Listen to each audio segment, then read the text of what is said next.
Political products గా Nara family ladies politics లో చక్రం తిప్పడానికి సన్నద్ధం చేస్తోన్న బాబు.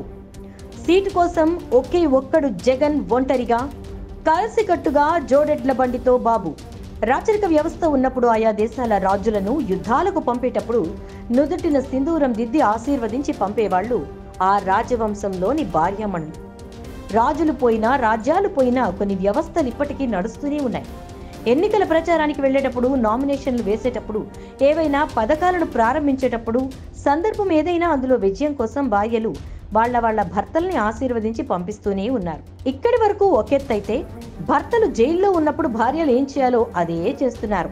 అదేనండి ప్రజల్లోకి వెళ్లి తమ భర్తల గౌరవం పెరిగేలా వ్యవహరిస్తున్నారు. మరి పాలిటిక్స్ లో అంటే అనుకున్నంత ఆషామాషి వ్యవహారం కాదు కదా. చిన్న పదవి దక్కాలంటే దానికి ఎన్ని కష్టాలు పడాలి. కుటుంబం మొత్తం ఆ వ్యక్తి వెనుక నిలబడాలి. మరి పాలిటిక్స్ లో ఎప్పుడైనా భర్తలకు సమస్యలు వచ్చినా, జైలు పాలు కావాల్సి వచ్చినా అప్పుడు పరిస్థితి ఏంటి? భార్యలకు రాజకీయాలంటే పెద్దగా అవగాహన ఉండదు. కానీ తప్పనిసరి పరిస్థితులు ఎదురవుతున్నప్పుడు భార్యలు కూడా జనాల్లోకి వెళ్లాల్సి వస్తూ ఉంటే ధైర్యంగా వెళ్లిపోతున్నారు. ఒకప్పుడు ఆడవాళ్లు ఆకాశంలో సగం అని అనేవాళ్లు, కానీ ఇప్పుడు ఆడవాళ్లు ఆకాశంలో సగం కాదు, ఆకాశం అంతా మాదే అంటున్నారు ఈనాటి లేడీస్. పాలిటిక్స్ అంటే ఓనమాలు కూడా తెలియని వాళ్ళంతా కూడా వాటిని నేర్చుకుని తెలుసుకుని మరీ అందులోకి అడుగు పెడుతున్నారు. ఈరోజు పరిస్థితులు ఒకప్పట్లో లేవు. భర్త చాటు భార్యల్లా ఎవ్వరూ ఉండడం లేదు. భర్తతో సమానంగా ఉంటున్నారు. తెలియని అంశాలని సోషల్ మీడియా ద్వారా కొంత స్టడీ చేసి మరీ పాలిటిక్స్ లో చక్రం తిప్పుతున్నారు వాళ్ళు. తెలుగుదేశం పార్టీ అధినేత, ఏపీ మాజీ సీఎం చంద్రబాబు నాయుడు సతీమణి నారా భువనేశ్వరి తన భర్త కోసం మొట్టమొదటిసారి జనాల్లోకి వచ్చారు. స్కిల్ డెవలప్మెంట్ కేసులో చంద్రబాబు నాయుడు అరెస్ట్ అయి దాదాపు 50 రోజుల పాటు రాజమండ్రి సెంట్రల్ జైల్లో ఉండగా, చంద్రబాబు నాయుడు లేని సమయంలో ఆయన లేని లోటు తీర్చేందుకు నారా భువనేశ్వరి ప్రజల్లోకి వచ్చి ప్రచారం చేశారు. తన భర్త ఏ తప్పు చేయలేదని ప్రచారం చేస్తూ జనాల్లో తిరిగారు. రాజకీయ నేతగా ప్రసంగించడం రాకపోయినా ఏదో ఒక రకంగా తన బాధను ప్రజలకు వివరించే ప్రయత్నం చేశారు. ఇప్పుడు చంద్రబాబు నాయుడు బెయిల్పై బయట ఉన్నా కూడా నిజం గెలవాలి యాత్రలో భాగంగా ఇంటింటికి తిరుగుతూ ప్రచారం చేస్తూ భర్త కండగా నిలుస్తున్నారు. అయితే టీడీపీలో చంద్రబాబు మళ్లీ సీఎం కావడం కోసం భువనేశ్వరి, వైసీపీలో జగన్ మళ్లీ సీఎం కావడం కోసం భారతి ప్రజల్లోకి వచ్చి ప్రచారం చేస్తున్నారు. అంటే తమ భర్తల్ని మళ్లీ సీఎం చెయ్యాలనే కంకణం కట్టుకున్నారు.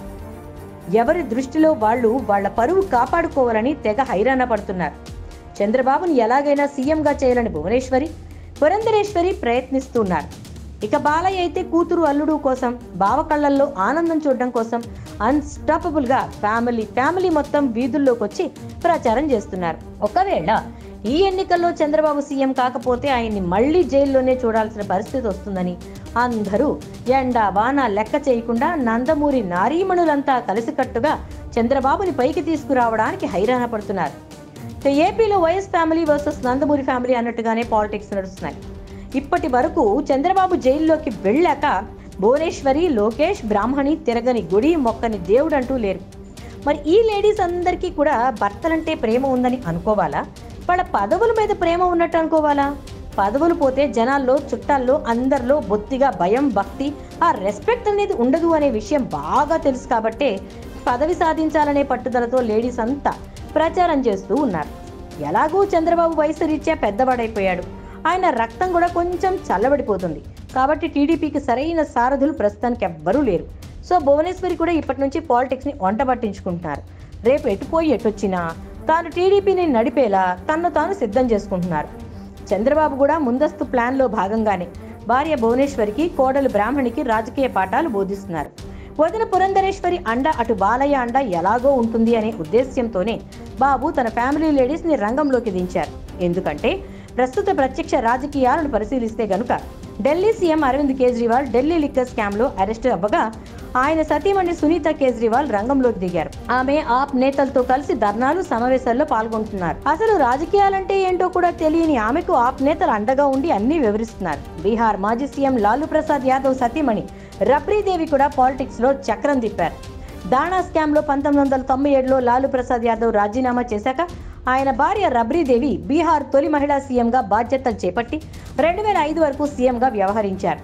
సో భువనేశ్వర్ని కూడా అలాగే సన్నద్ధం చేస్తున్నారు. ఒకవేళ పవన్ కళ్యాణ్, లోకేష్ ని సీఎంగా వద్దు అని అడ్డు చెప్తే ఆ ప్లేస్ లోకి భువనేశ్వరి ఎంట్రీ ఇచ్చేలా ఆమెను సర్వశక్తులు ఒడ్డి సన్నద్ధం చేస్తున్నారు. ఎందుకంటే ఏదైనా ప్రోడక్ట్ని ప్రజలకు ఇంట్రడ్యూస్ చేయాలి అంటే దాన్ని ముందు పబ్లిసిటీ చేయాలి.